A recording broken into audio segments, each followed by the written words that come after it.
Mimosas with Michael. Mimosas with Michael. Mimosas with Michael. Yay!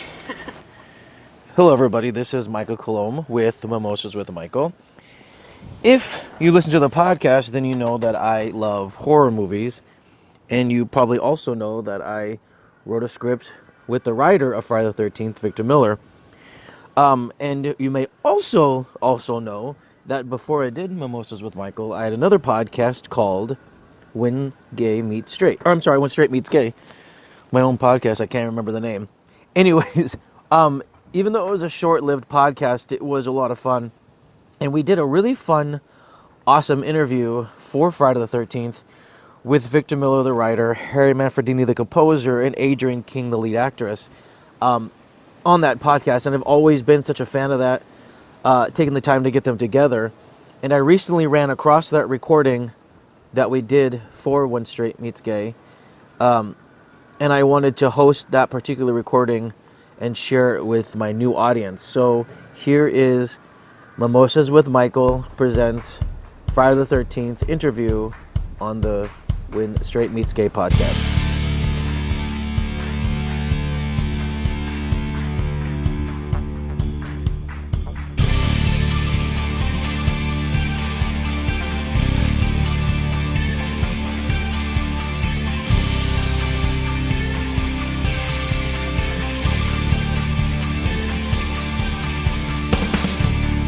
Or now? About to grill.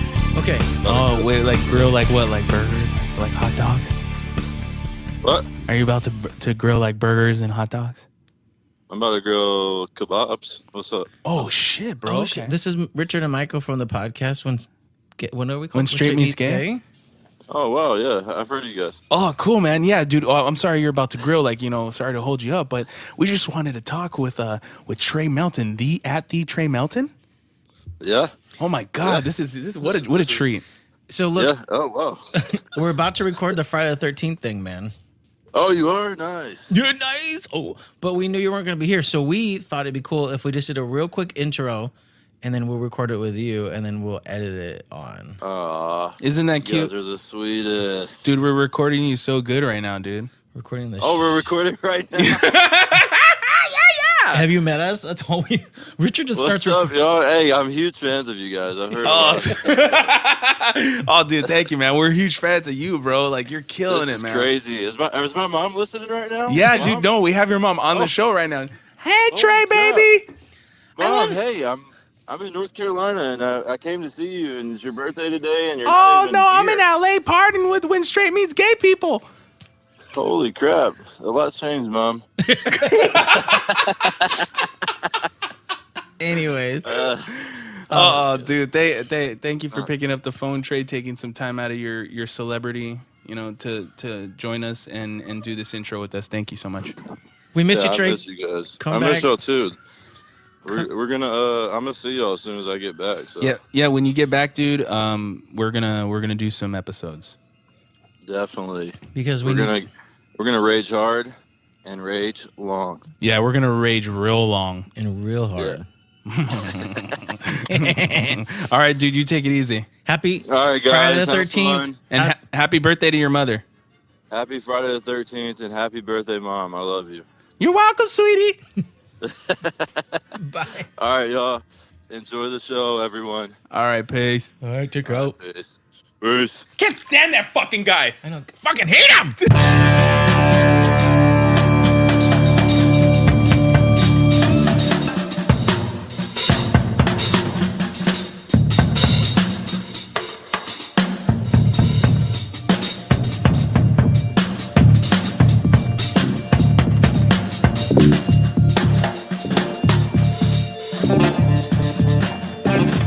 Hey, we did I it. just hear a bunch of people talking. I don't know who they are. Well, three of them you've worked with on a movie, Oh, okay.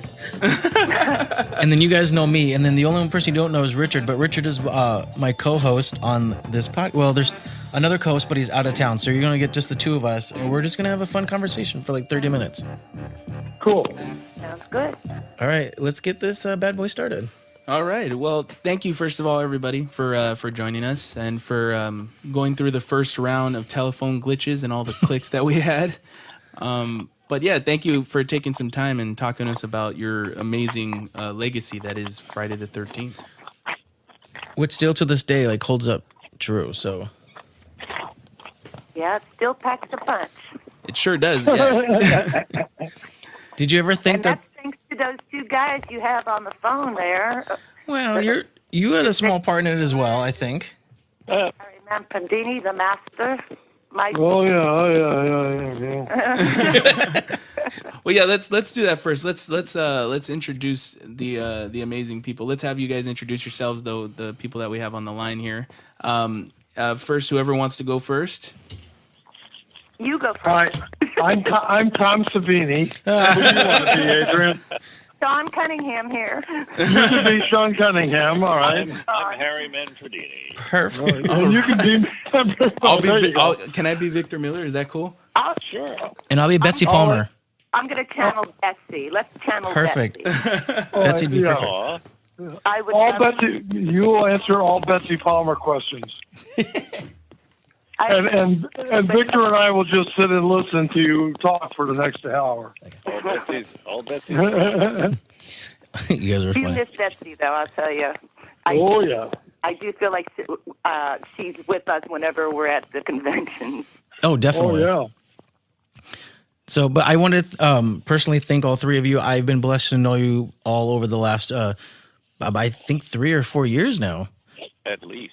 Yeah, since we've done the film festival. And I wanted to say thank you so much for the three of you taking time out of your schedule to be a part of this podcast. My friend Richard and I, and then Trey, all met on a movie and we got along really well. And we decided we would try our hands at a podcast, and we've been fairly successful so far.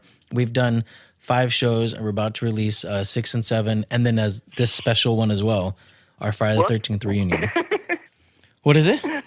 I said, whoops, it's on us now, guys. No, you guys are great. Don't Okay. worry. All right. Don't worry. All right. So I bet you must have a question you want to ask us, or do you just call us to see what we're doing?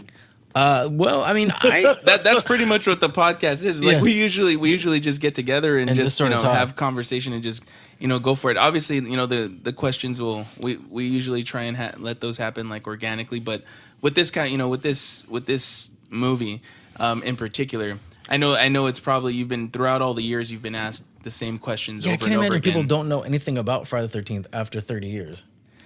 Yeah, exactly. And so it's like that. Like with this, we wanted to just talk with you guys and then see with Friday the 13th how everything has seeing how everything has become what it is today, and a video game that just got released, and you have all these massive sequels that follow. What is it like today, living in the current day and looking back upon all this and knowing that you guys had a hand in creating this universe? That's a good question. Well, thanks. Yeah. Ladies first.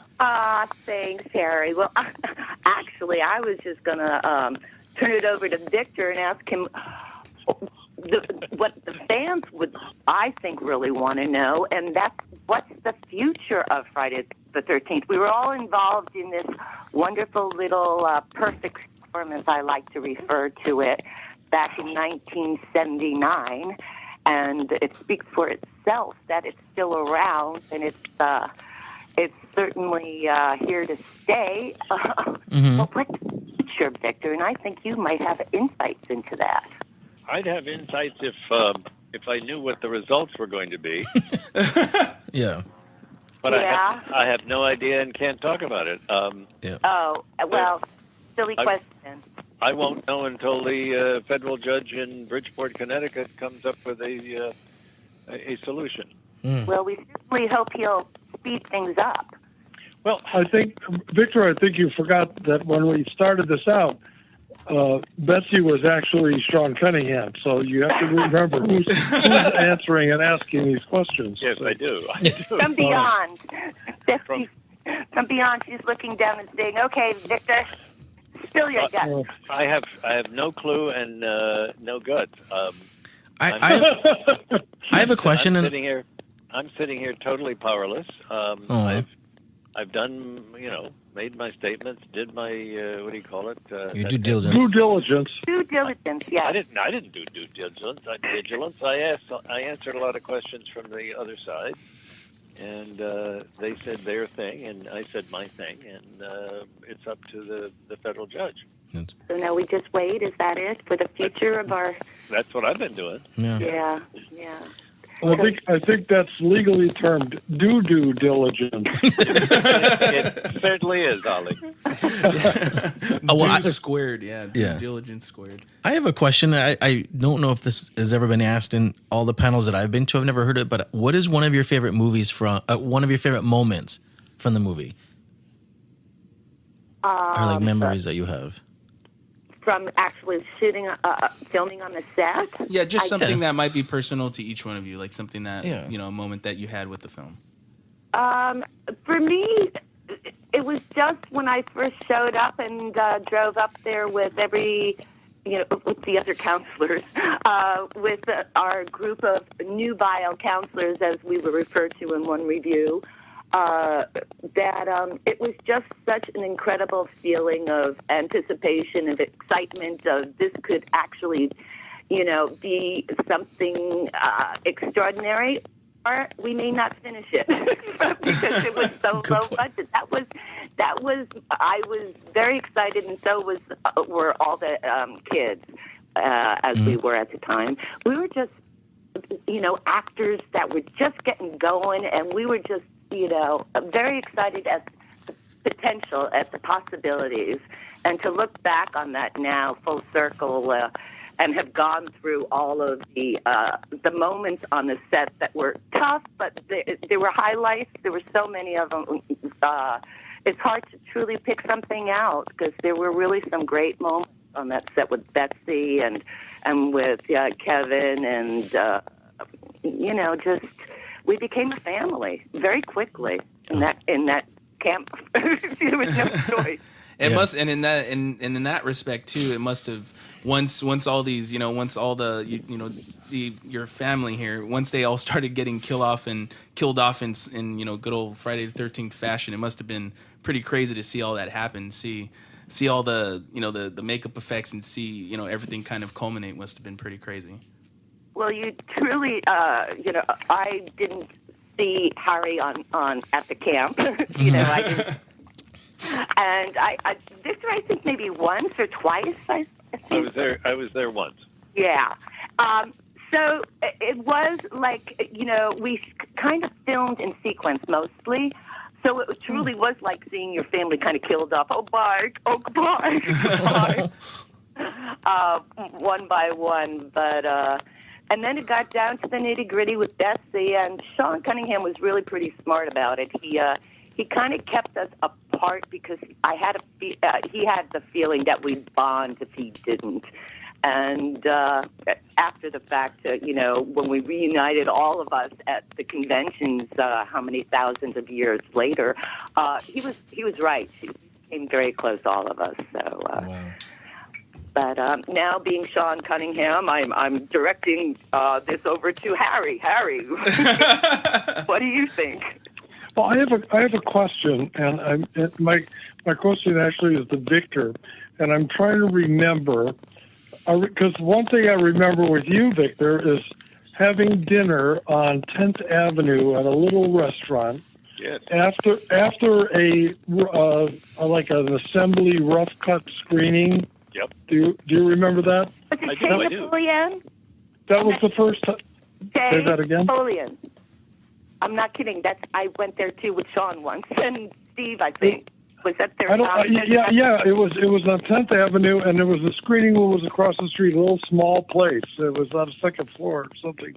Anyway, what I remember, of course, I remember having dinner with you and going like, this guy doesn't look like somebody who would have done this.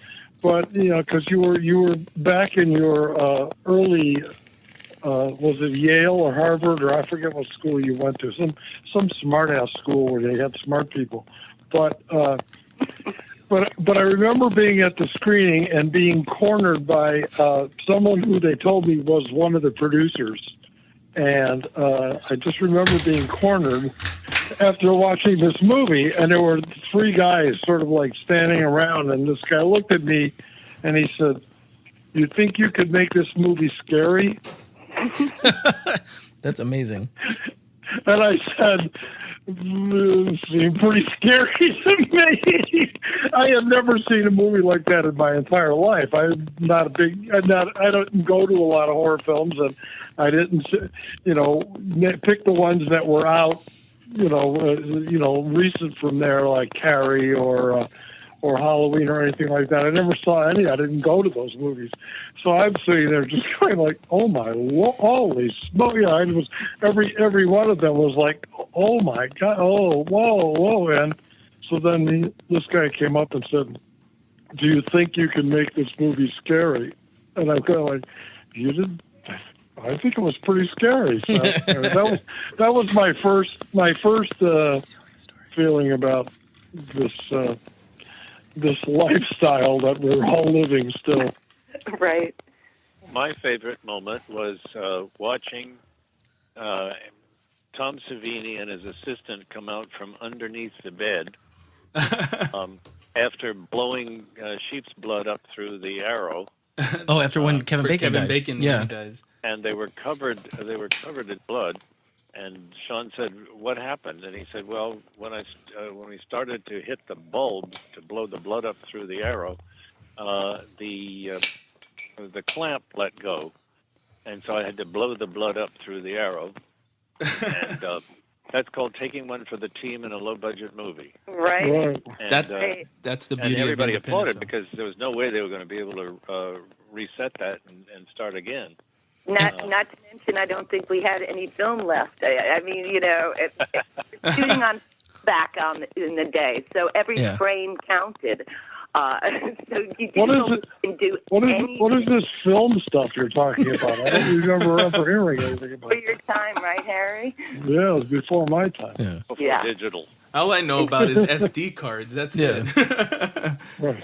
No, I was in the cabin that day. Also, we all squeezed in there to watch that moment when Tommy and Tasso were under the bed doing their thing. Or you're right, that was an incredible day, Victor. Yeah. No, I will never forget that one. That was, and that then, was pretty then fabulous. finally seeing it on screen, it was just absolutely magnificent, and it was all because those guys said, "Well, we can't do it again, so let's stick your mouth on that tube and blow." Right. That's so true about everything. Like I said, the perfect storm. Yeah. I truly believe the fact that we didn't have a lot of money is what created all of the brilliance and the creativity. You get creative when you have no money, right? Yep. Yeah. And the fact that everybody knew that it was either now or never, it kind of made it happen. Yeah. That you just knew. I mean, there's a scene. Most of my takes were first takes because, like I said, we didn't have money for extra film. Yeah. So there's a scene where I actually do myself in as a character, where Alice, the body of Brenda, flies through the glass, and then that was Tommy. Bundled up as Brenda, and I have a raincoat on when that scene starts, and it gets stuck as part of the whole reaction to her coming in and my, being so horrified that my raincoat actually got caught on that the stove, I think it was, and for the rest of the movie, I was without a raincoat because we were not going to do that over. Sean said, "That's good, great, gun, move on." Oh, that's funny. Well, So for the rest of the movie, no raincoat. Oh man. The only other famous favorite moments are when Sean and I went to interview Betsy Palmer, who we are channeling right now, at her home in Westport or wherever it was, on the water. She greeted me at the door as actors will do, and she said, "Oh, I loved your screenplay. It's just so grand guignol." Fortunately, I had a master's in theater, so I knew what that was.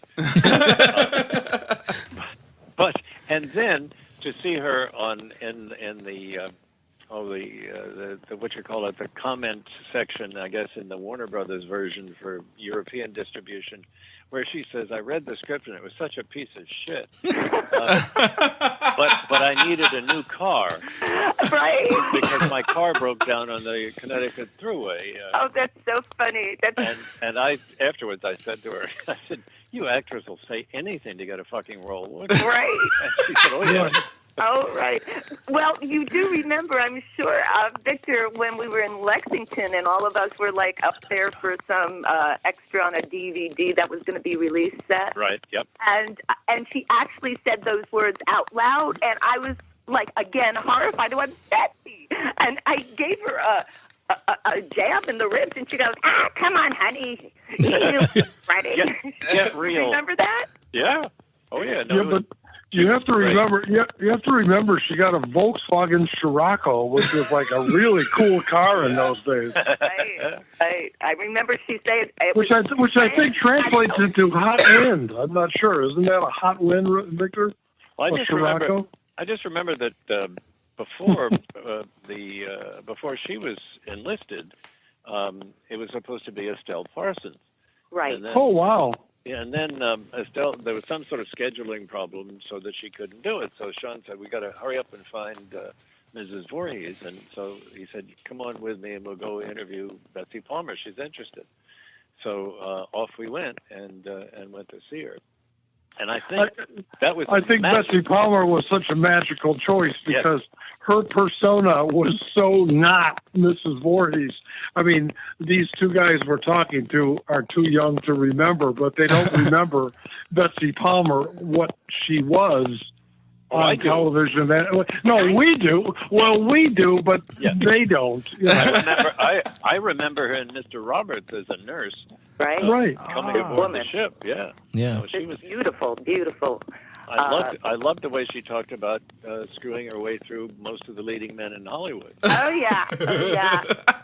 She actually, my 13-year-old niece and I, were invited to dinner at her beautiful brownstone off of Central Park. And I brought some of my Survivor Syrah, Harry, and she loved her red wine, didn't she? Oh, yeah. As we all do. And as the dinner was going and the wine was flowing, Betsy started to regale in front of my 13-year-old niece her exploits, specifically with James Dean. And I went, Wow. Betsy, she's only 13, and she responds, honey, if she doesn't know it now, she's going to learn it pretty soon. Wow. As soon as I finish this bottle. Right? No, that's the motto right there. Oh, no. Yeah. She did finally come to embrace Mrs. Voorhees, but we know she had a rough time when it first came out. Yeah, well, and remember, what was it, Gene Shalit who said that Sean and I should be sent to prison for the movie? Oh, yes, and didn't he give away her name and address or phone number? And, oh, my gosh, yeah, times were different then. Gene, and what's Gene Shalit doing right now? Yeah. Well, I'll bet you he's not on a phone doing a podcast. That's right. He's definitely not on this one right here. Yeah. This He's podcast. dead, isn't he? Well, besides that, We get him. Well, we can. I hated channeling him. Yeah, let's just channel No, him. I'm not channeling him, but I remember when I lived back east, he was on the radio or on the television all the time, with his stupid movie reviews, and his mustache and his hair and the whole thing. And, and here's 600 people's lives who dedicated 2 years of their lives to making some movie, and this clown comes out in 4 minutes, if they gave him 4 minutes, and goes like, "Oh, this is a crappy movie. Thanks, you. Back to you, Chuck." Yeah. And then and I go like, "Oh wow, you're really brilliant." I mean, at least Roger Ebert wrote an article or something, or said something. But I just hated Gene Shalit. I hated him. I thought he actually helped us. Well, of course he helps because he hated it so much. Everybody goes like, "Well, we've got to see this." Yeah. Well, how bad could it be? If these people should go to prison for this movie, I'm going to go see it. Yeah. Right. Well, right. Before they're sent away. And it lasted all summer in New York, and the lines didn't stop, which is so, things like that don't happen these days. They yank it after, a couple of weeks or something. Right. Right. Okay, I'm sorry I said bad shit about Gene Shalit. He's a nice guy. He's a wonderful man. A wonderful man. I guess If he's he- all if right. If he's in heaven, in the actors area of heaven, then he and They have Betsy subgenres. are chatting. Well, They're maybe, chatting. They're chatting right now. That's right. Good. Yeah. maybe they're looking down fondly and going, oh, Maybe he's doing a blog in yet an alternate universe. That's what everything's been reduced to. Victor, Yes, Victor, ma'am. now that you brought up, Estelle Parsons, and I realized you would be the person, and they still ask this, and it's even on IMDb, and I'm pretty sure I know the answer, but I have this opportunity to ask you. All right. Was there ever a moment where Sally Fields was considered to play Alice? I mean, come on. That'd have been Wow. amazing. I don't remember that. I certainly have no memory of that. But then I'm 77 now, and but I can't remember most people's names. But I don't think Sally I Fields. don't think so either. I couldn't imagine Sally Fields even thinking about it. And Not with that budget either. 79, didn't she have some good No, films? not on that budget. Oh, exactly, right? Laugh her way all the way to her credit rating. That would have been a big turn for the Flying Nun. But I figured I'd have the opportunity to finally ask Yeah. you. I think W.C. Fields was actually interviewed for one of the parts. More likely. He'd rather be in Philadelphia. Right. Well, and he was at the time. Yeah. So I do a lot of, like, I just got back from filming on location, and I film on location constantly. What was the weather like? Like, what time of year did you guys shoot the movie? And what was the weather We like? started the day after Labor Day.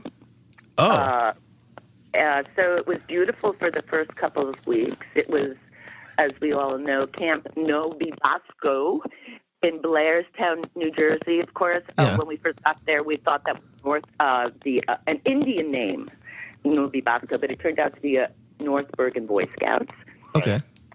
And then the weather got colder and colder and colder.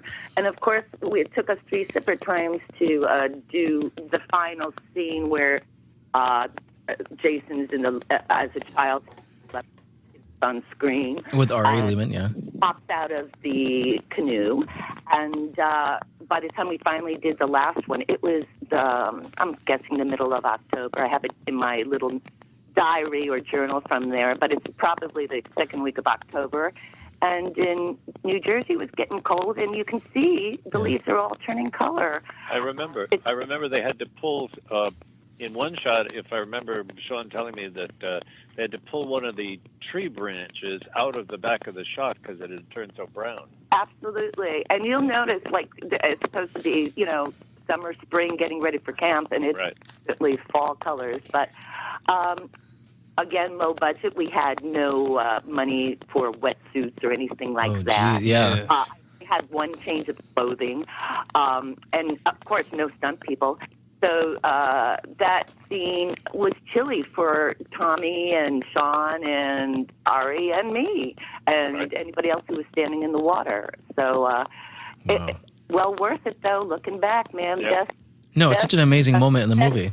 One of the best scares in cinematic history. I agree. It's definitely you're. See, that's the thing, is that this Friday the 13th is such a good example of what true independent filmmaking is.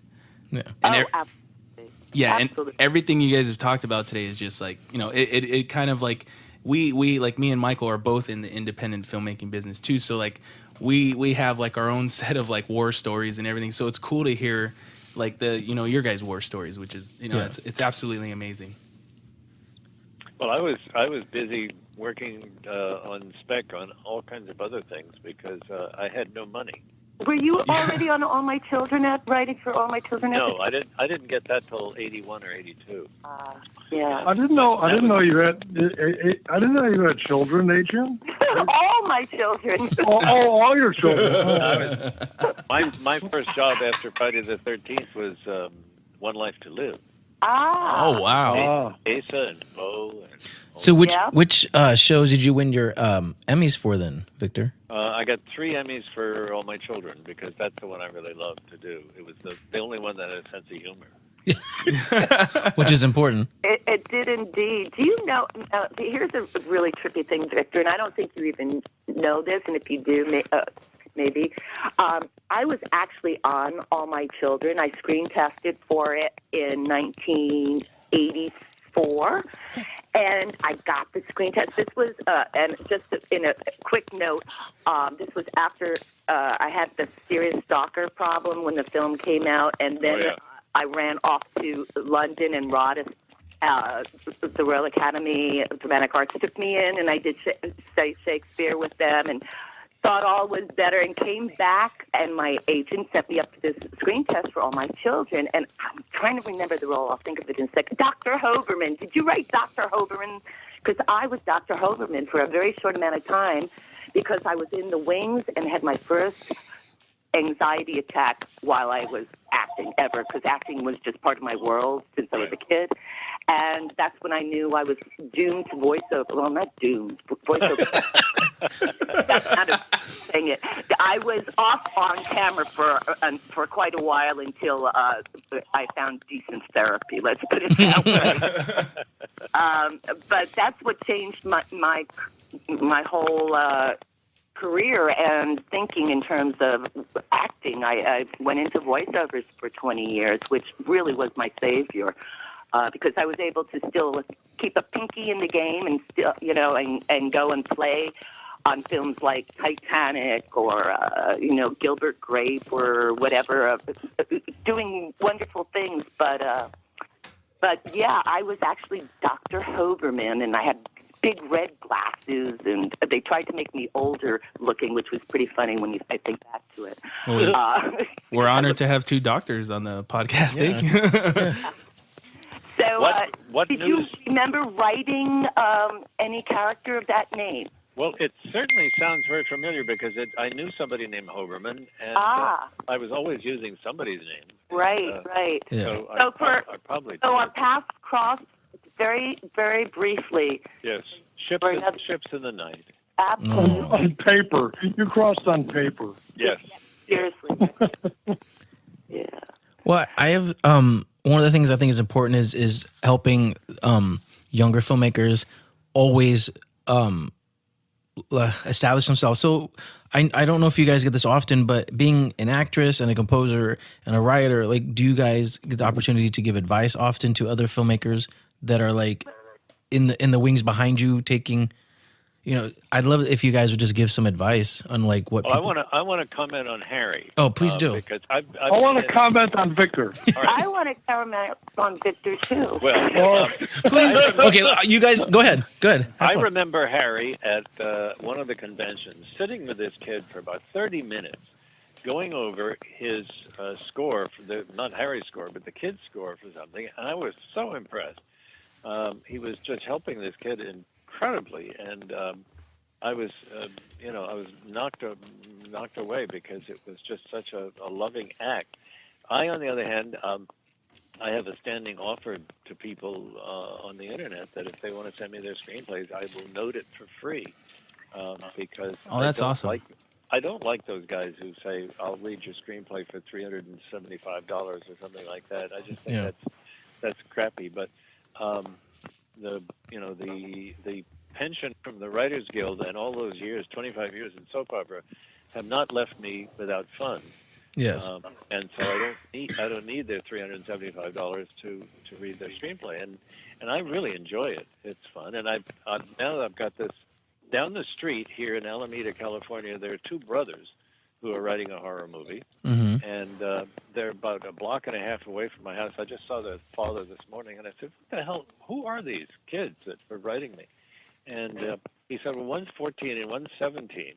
And he said, and in their room, they've got all these things pasted on the wall and the windows and everywhere else, all these scenes for their horror movie.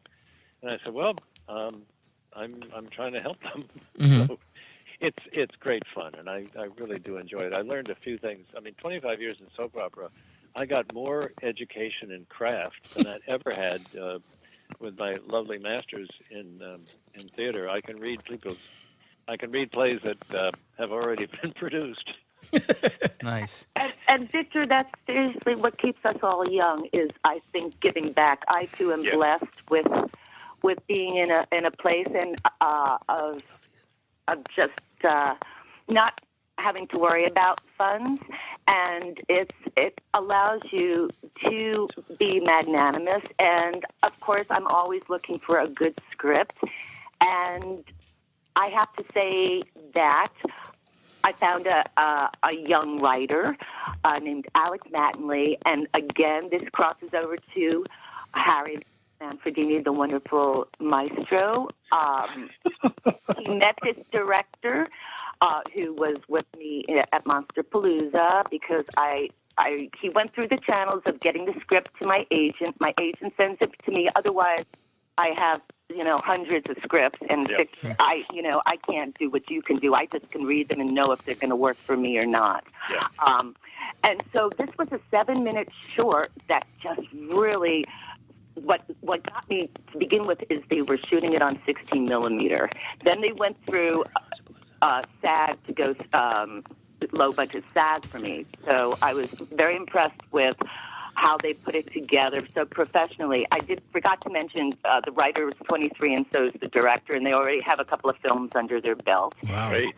And I was so impressed with what I saw that I sent it to Harry and said, this is the kid that was sitting next to us at Monsterpalooza, the kid, the director. And it blew my mind what came back. And Harry wrote back to me, whoa. And sure enough, he did the music for it. Oh, wow. And we now have this 7-minute short that's actually going to premiere at the Idaho Horror Film Festival. Are you airing this on Friday the 13th in October? Yes, that's when it's going to come out. So I am in Idaho today, in Boise, Idaho, and I am so proud to represent this little film called Admonition, but I believe they're changing the title to Hear Me. Hear Me. Because no one knows what admonition means. Oh, yeah, of course. Especially with this generation, yeah. I mean, people think it's ammunition or what, have to Google the word. So there's, I think they're changing it to Hear Me. But the point is, no money. They had no money. Yeah. I did this because it really excited me as an actress. I'm always looking to help young independent filmmakers to get to the next rung, because that's what I'm able to do, right? I'm in that position that I can give a leg up to somebody who has the talent, who has the passion. And that's what is missing out of so many films today. So when you actually read a good script, you're like, yes, let me help you. Let me help you get this to the next place that we can, if I can help you do that. So I think the three of us feel very similar in that respect. Yeah, I think, let me just chime in. Thank you, Victor and Adrienne, for that. But, it's funny because, first of all, you get very little chance to actually sit and talk with composers. So it's always, I'm ready to go the distance with them, because I especially, this kid had a lot of talent. I remember this conversation. And I do it a lot. I mentor a few young composers who send me stuff. But I also, I'm not in a situation where I don't need the money. So I'll be happy to read any script for $375. So anyway, but I do read a lot of scripts, as a couple of you already know. I've been. And I read. You've read a few of mine. Michael's as well. So, but I read a lot of scripts, and I like doing that. I really do. And I didn't know you could get $375 for it. Holy crap! I gotta put on my reading glasses right now and knock off about that.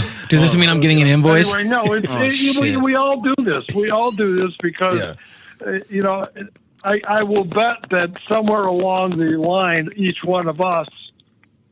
I could list a whole bunch of people who took me under their wing and said, hey, do this or do that. And I'm sure Adrienne and I'm sure Victor, the same thing. So you do it. You're always You're always giving back. I mean, when I saw the little movie that Adrienne was in, I'm kind of like, holy crap, this guy makes a good movie, and he tells a story visually, and it was wide open for music, right? I don't know how much. Yeah. Oh, and I have to tell you, the music is fabulous, Harry. It just. Well, it was easy because there was no dialogue. There was almost no dialogue. There was very little dialogue. I mean, you had like, 95% of the dialogue, right? Yeah, and that was like 3 lines, wasn't it? Well, 3 or 4 lines. I mean, but it was all visual. But I had it was sign language. I seriously did. I had right. You signed. Yeah, she signed. That's right. She signed because the character it's your daughter who is deaf, and that's where the hear me comes in. Right. So they're signing back and forth. So they're saying stuff, but they're not saying it. It was pretty cool. It was just It was very, very cool. Very, very cool movie, and tight, very tight. Yeah. Which I really like too. And you're searching as I am always searching for a diamond in the rough because I love to act still. But that kid is a talent. He's a talent. Oh, he's going to do something. I swept them up. I'm his fairy godmother. It's like, oh, you're so talented. He's gonna do something. Yeah. Oh, you know it. So I just got the script in actually yesterday for the full-length feature. So we'll see what happens with the short. Oh, that's amazing. Well, yeah. PS 375. I'll be happy to read it. How about a case of Crystal Lake wines? In that case, I'll read it 3 times. I must say, the Friday the 13th is the gift that keeps on giving. It sure is. Of all the things to have actually spawned its own wines. That is now. We're celebrating our 7th harvest. Congratulations! This season, and I have a new one coming out that I have to plug. Please it's do. called Campfire. And it's a Pinot Noir. I nailed from the Valley View Winery, my winemaker there, this beautiful Pinot Noir. And I do the labels, and I paint the labels, and I sign each and every bottle, and it's just an amazing thing. It really is. And so I thank you, Victor. I thank you, Harry. Well, You're welcome. I'm sorry I stopped drinking in 1989. I know. That's why you haven't gotten a case of wine. Well, yeah. Me and Michael always, and whenever we do podcasts, we always drink. We currently are having. I'm having a glass some of wine fine right beverage. now. Yeah, we're drinking right great. So I'll definitely have a glass for you, Victor. Don't worry. What kind? Thank you. I'm having lemon water. I don't know. I drink white wine. That's my favorite. I'm smoking a cigar in my backyard. So with he's my, perfect. Oh man, this one is of my terriers between my legs. that's awesome. my- See, this is great. Why drink You're white very wine? Cute. What is- Adorable terriers. Yeah. We love our doggies. Yeah. Oh God, yes.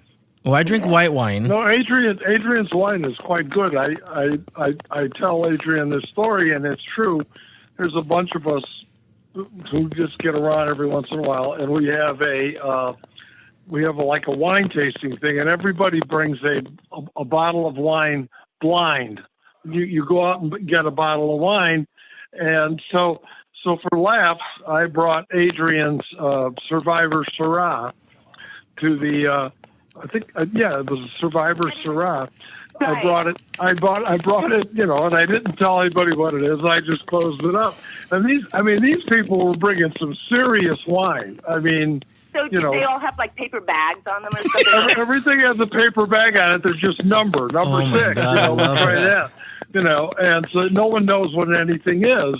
So I mean, and you were up against some majorly expensive wines, and we came in second, and everybody went, "It's Friday the 13th wine? What the hell is that?" They're going like, "Hey, it came in second. Get out of here." Really? Well, I wouldn't put my name on anything unless it was fabulous. That's and right. I won a what do they call it? Like a fancy wine cork thing with it. So it was a pretty good deal.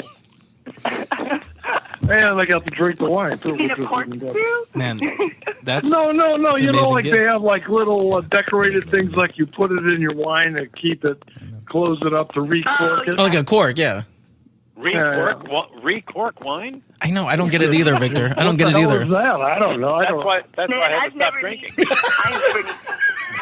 Hey, who needs a cork? Just finish the bottle. I usually stop when it's empty. Yeah. Yeah. No, but no, like after sometimes when you open it, you want to just cover it back up. You know? Every bottle you open, you finish. Yeah. I get you, Harry. No.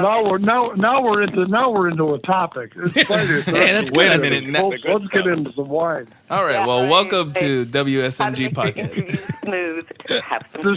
It's a shame you don't smoke cigars, Adrienne, because we could really go. Yes. Harry and I, whenever we've been together, have been the cigar connoisseurs. Kind of sewers. Yeah, kind of sores. If I'm not mistaken, I think, Harry, you and Betsy once shared a cigar. Well, I've shared many things with Betsy. Oh God, I have a mental picture I don't want. No, that's too Oh much. no! She was. Oh my God, I love that woman. She was so cool. She was so cool. She was the best. I love I've never enjoyed a You- so much. Did you? I mean, there was one of my favorite stories is in Chicago, and I think you were there, I Betsy. It was like 46 below or something, and I was up to like. We were up to like 4:00 in the morning in this hotel. We ordered pizzas at 4:00 in the morning, and because it was just crazy. Anyway, and Betsy was going, oh, how are things going? I'll have some pizza. Anyway, at 9:00, we come down to start the table at this convention, and the only two people are there are Betsy and me. And she looks and she goes, where are all these people? This is very unprofessional. And I can barely see straight. I'm half asleep. But she's like, no, it says 9:00. We should be here at 9. I'm going, I don't know how you're doing it, man. And I remember it was a Sunday morning, and when I got there at 11 or whatever it was, Yeah. I said, Betsy, you notice there's nobody here waiting online because they were all partying last night too. And she goes, well, I don't care. I'm here. I'm here at 9:00. This is it. We're supposed to be here. Yep, you got a call sheet. Yep. Yep, sounds fit professional. Absolutely. Absolutely. Well, we've lost Michael and his friend. No, you guys are great. We're sitting here honest- listening. We've lost Michael and his friends. No, we're here. Halloween. We've just been like marveling and like just listening. You guys all have the talk, best like, rapport. It's yeah, amazing. seriously, you guys are kind of telling the story already. So we're just like, let's have a conversation. You guys are handling it. But we do have a question. So, All right. seeing in the vein of this being Friday the 13th, are any of you guys superstitious? By chance? Nah. No. Well, I know you're not, Victor. Victor and I talk a lot because we become good friends, And we wrote a screenplay together. and we did write a screenplay together. And I would love it. It was too expensive to make, but it was a great screenplay. I know. Well, give me time. yeah. I still think I think it's gonna happen. I'm positive that we're gonna get this movie out in the world. May it be so. Is there a part for a mature counselor that? Oh, you could be a nurse. Oh. It's a horrible hospital. It's wonderful. Yeah, you're perfect. Ooh, let me read it, guys. I'll help. All right, we'll send it to you this week. All right. And Harry's You could be Nurse Hoberman. We'll change the name. Promoted from a doctor to a nurse. I'll take it though. But then you could get your like own prequel. Yeah. You get like the little side sequel. I love it. Well- Let's all work together again. All right. Well, Victor, we have our work cut out. We have a whole another storyline to work on now. A whole other script. So you guys better get busy. Well, actually, Victor's one of the best people I ever write with because sitting in the vein of helping. I mean, not that I'm not young, but I'm not old. It was one of the best experiences I've had was working and writing a script with Victor because he's so knowledgeable and he taught me so much. So I don't know if I've ever told you, but I wanted to say thank you for that. Oh, you're very welcome. I love it. Because of the soap opera business, where it's 5 or 6 people at a table shooting ideas out, and it doesn't work for people who are serious playwrights because they like their own words, and but you have to. So I've written a screenplay with Harry, and Nice. let's see, wait a minute. I wrote a screenplay with Michael and his friend, Yes. and we did it on Skype. And Skype is wonderful. Yeah. You sit there and you trade ideas back and forth, and you say, okay, you guys write the scene from here to there, and I'll write the scene from there to there, and then you guys finish that. Yeah. And it worked. And then I also wrote a screenplay with Peter Fonda. And, That's right. Yes. a childhood friend of mine. That's We're awesome. trying to shop that around, and I do my best work on Skype because I like somebody else's ideas, and the stuff just gets better and better. Oh, that's wonderful to hear. A real collaboration. Yeah. Thanks. And, Well, it was. I mean, it was an honor when you say you wanted to write with me. I was like, no, what? Like, yeah, it was something I was never expecting. And I remember when I was growing up, my cousin was such a huge fan of Friday the 13th, and it was always hard for me to watch him because it scared me so much. Yep. And so years later, when I launched my film festival and we met and we did the 30-year reunion of Friday the 13th, he was laughing at me because he's like, I can't believe all these years it was my favorite, horror film, and you didn't like it, and now you're writing a screenplay with the guy who wrote it. And I was like, well, that's life for you. But I had such a great time working with you. My favorite moment in I don't really like the horror convention so much because I got to fly there. Of course. Otherwise, it'd be I fun. know. It's just awful. But Travel's worse. in San Antonio, this mother came up with these 3 children, all under 12, and she said, "Oh, so pleased to meet you. My kids have seen all the Friday the 13th." And I said, "I'm calling Child Protective Services on you." It is amazing what a 7-year-old child will watch these days and think it's great. Yeah. Some of them, they laugh. They laugh. Yeah, it's weird. It's the desensitizing, I think, from video games. I think Yeah. Betsy DeVos is going to take Friday the 13th and make it required. She probably will. What do you all think of the video game? Has anyone played Harry it? worked on it. Harry knows. Harry's all about it. Well, I do nothing but think about it all day. I have to write 12 more minutes of it Oh, nice. this weekend. Oh, yeah. Oh my Lord. It's doing well, though, isn't it? I think so. The video game really, it itself isn't like out in the markets. It was only available as a download before. But oddly enough, on October 13th, which oddly enough is a Friday, that's when the today, I think. Yes, Yeah, that's when this today. is going to be released. So yeah, It's it's today. going to be the actual where you could go to a Walmart or somewhere and buy it. Oh, nice. Is October 13th. But there's a ton of music yet to be written, and a ton of they're working on it like 24/7. I mean, Yeah, that's it's awesome. crazy. So, but evidently it's going to be a lot of fun. Evidently, the game itself evidently is a lot of fun. What they're releasing on October 13th is called the single player version, where you don't play with 7 other people. Oh, And- nice. Okay. But what's interesting is that a lot of people have all of these friendships and people who got to know each other were 7 people who were playing the game, because you can talk to the other people who are playing Yeah. while you're playing it, even though you don't know who they are. Yeah. That's fun. And so you can work together, to try to win or whatever you do. I'm not a game player. I don't really quite understand it, but I just keep cranking out music, and I'm guessing like 12 to 20 minutes a week for the next 6 weeks. And, Oh, wow. Good for you, man. That's awesome. The one we thing should be there. about the game, Harry, that's wonderful is since we haven't had a sequel since 2009 in our little franchise, Friday the 13th, it's keeping us just in the public's eye until Victor has a good season and the right decision by the courts to make this puppy come back to home.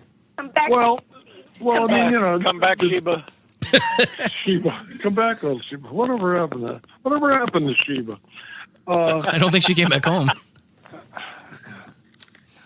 So No, but I mean, it is, and it's keeping things alive. And I think somewhere down the pike, there will be another movie. I'm sure. It's one way or the other. It's a cash cow. You can't stop those cash cows. No, but I hope. I pray that the sequel is something that. Well, it's not stupid.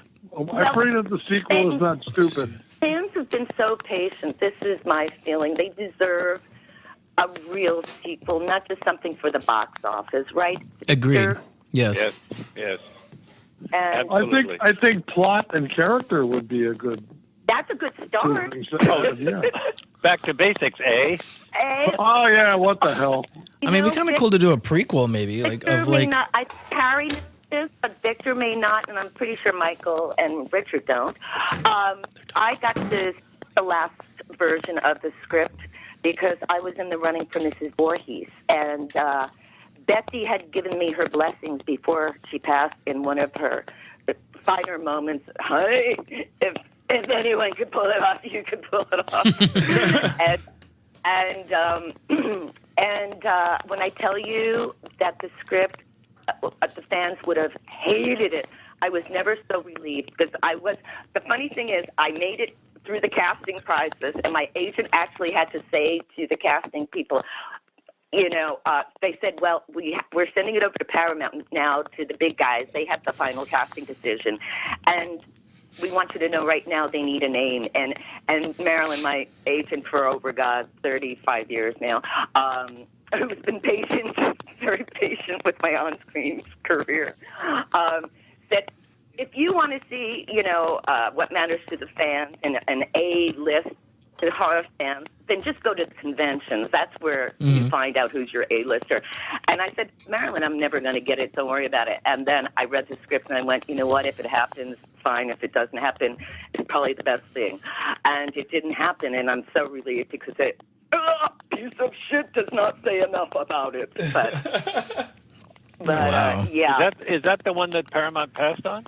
No, what happened? Well, yes and no. They didn't pass on it. They were nurturing it, and they were all ready. They literally had the camp in Atlanta all ready to go, and it was up.